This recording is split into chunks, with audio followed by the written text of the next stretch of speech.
All right, guys, we are at the book, the last of the Beatryce prophecy. King Ermengarde ruled wisely for one full day. Within that day, he exiled both a foolish king and a scheming counselor. He sent the two of them far out to sea in an impossible small boat with no sail and no oars. Go and tell lies to each other for all eternity, said King Ermengarde. This is my punishment for you. And when they were gone, when the two men had disappeared from sight, King Ermengarde sat slumped in his throne. I cannot bear it, he said. I have no appetite for vengeance and no wish to be king. Beatrice said, then why not walk away? I have done that once, said the king. Yes, said Beatrice, and now you've been given a chance to become the king, uh, who walked away twice. King Ermengarde looked at Beatrice. He sat up straight, and then he threw back his head and laughed. Cannot, said Beatrice to the king, laughing. Uh, did you not once say that it is perhaps time for a queen? I know of a wise woman who could rule well. And so it was that Aslan of Abelard was summoned to the throne room.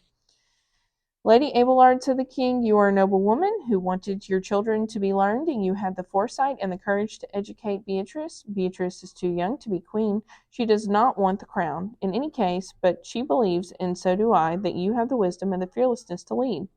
Will you take this crown from me? Aslan said, I will take this crown, and I will take it to honor Aesop and Rowan and Beatrice, and I will do it for my children. And so now there sits a queen upon the throne. To the left of the queen sits Cannock, and he advises her on all things. His beard was almost reaching his feet. He laughs often, and he looks closely at every face, and he listens well, and he does not rule. But he does not rule.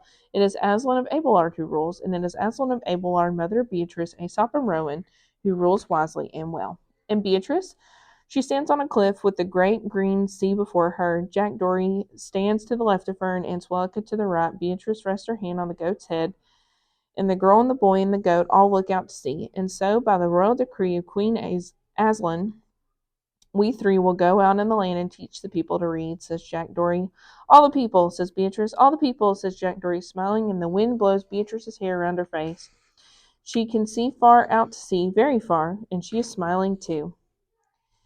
In the dark woods, snug inside of the trunk of the tree, Brother Edict bends over a manuscript. He is drawing a mermaid with a bejeweled tail, and he is drawing a seahorse with one eye, and he is drawing a charboy and a blackbird and a king.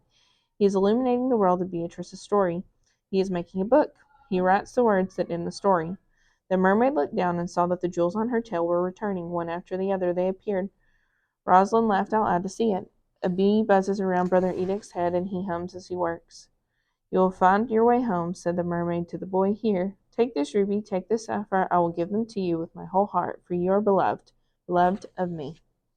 All this happened long ago, or perhaps it is yet to happen. It could be that this book, the Book of Beatrice, is the story of a world yet to come. Who can say?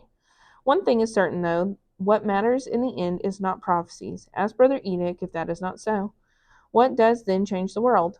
If the hard-headed goat Answellica could speak, she would answer with one word, love. And if you were to ask Beatrice of Abelard, she too would answer love. Love, and also stories. And that was the Beatrice prophecy.